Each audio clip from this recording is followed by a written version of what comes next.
బరిలో పోటీ చేస్తున్నారనే ప్రచారం చాలా విస్తృత స్థాయిలో జరిగింది సార్. దాని మీద మీ స్పందన ఏంటి సార్? దాని మీద నేనేమి స్పందించే పరిస్థితిలో లేను. ఎందుకంటే నా ఆశయం మళ్ళా ఇక్కడి నుంచి కూటమి అభ్యర్థిగా మళ్ళీ అండర్లైన్ చేసి చెప్తున్నాను, లేదంటే మళ్ళీ రకరకాల విపరీతార్థాలు తీసేస్తున్నారు. మనం కాదు, కొన్ని బ్లూ ఛానల్స్. సో అంచేత కూటమి అభ్యర్థిగా నరసాపురం నుంచి సర్వేలు చేసుకోండి,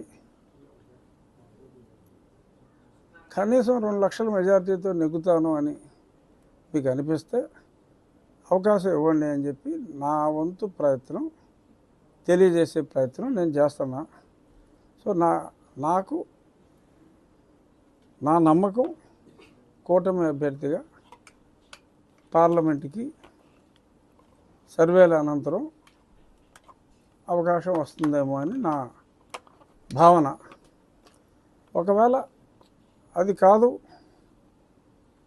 మరి నాకు ఈసారి నువ్వు ఉండవలసింది కేంద్రంలో కాదు రాష్ట్రంలోనే అని నేను నమ్మే వెంకటేశ్వర స్వామి నా నెత్తిని రాస్తే యాక్సెప్ట్ చేస్తాను. కేంద్రంలో ఉంటామా, రాష్ట్రంలో ఉంటామా, ఢిల్లీయా,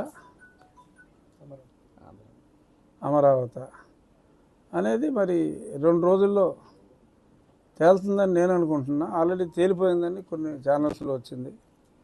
సో ఏదోటి నిజమవుతుంది. కేంద్రమా, నేను కోరుకున్న కేంద్రమా, ప్రజలు కోరుకుంటున్న రాష్ట్రమా? ఎందుకంటే మెజారిటీ పీపుల్ మీరు అసెంబ్లీకి రండి, మీరు స్పీకర్ స్థానంలో ఉండాలి అని కొందరు అలా రకరకాలుగా ఏదో సోషల్ మీడియాలో వస్తుంది. ఏమో మరి నేను కోరుకునేది అనుకున్నామని జరగవు అన్నీ, అనుకోలేదని ఆగవు కొన్ని, జరిగేవన్నీ మంచికని అనుకోవటమే మనిషి పని. అది. సో ఆత్రేయ గారి సినిమా పాటది. ఏ సినిమా? మురళీకృష్ణ. సో ఆ పాటను నేను బలంగా నమ్ముతాను. చూద్దాం మరి దేవుడు ఏం రాశాడో, ఈ నాయకులు ఏం రాయబోతున్నారో 1-2 రోజుల్లో తెలుస్తుంది. ఒకటి నిజం, మరి ఆ న్యూస్ని బట్టి చూసినా, ఏ రకంగా చూసినా పోటీలో అయితే ఉంటాను, ఉండాలి అన్నది డిసైడెడ్.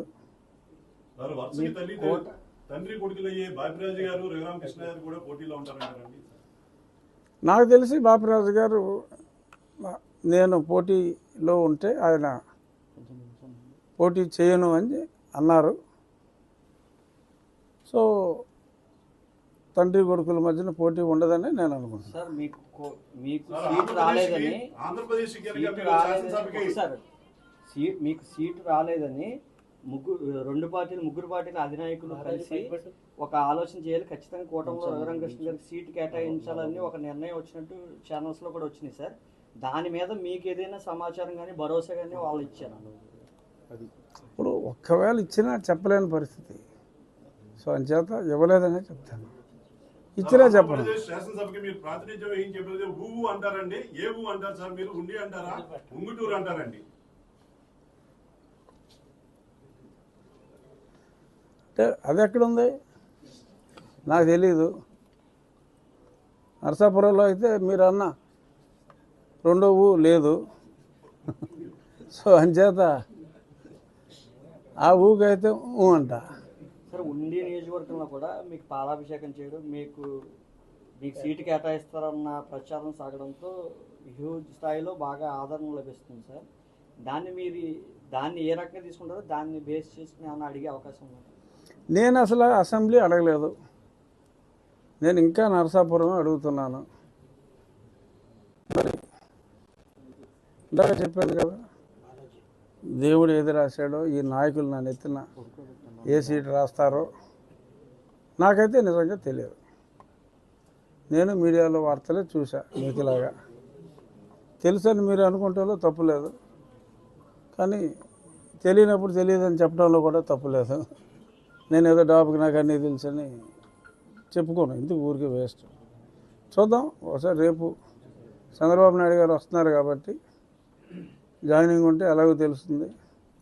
జాయినింగ్ లేకపోతే ఏమన్నా జాయినింగ్ అన్నారు కదా అని మీరే అడగవచ్చు. ఆయన ఏం చెప్తారో ఏనండి.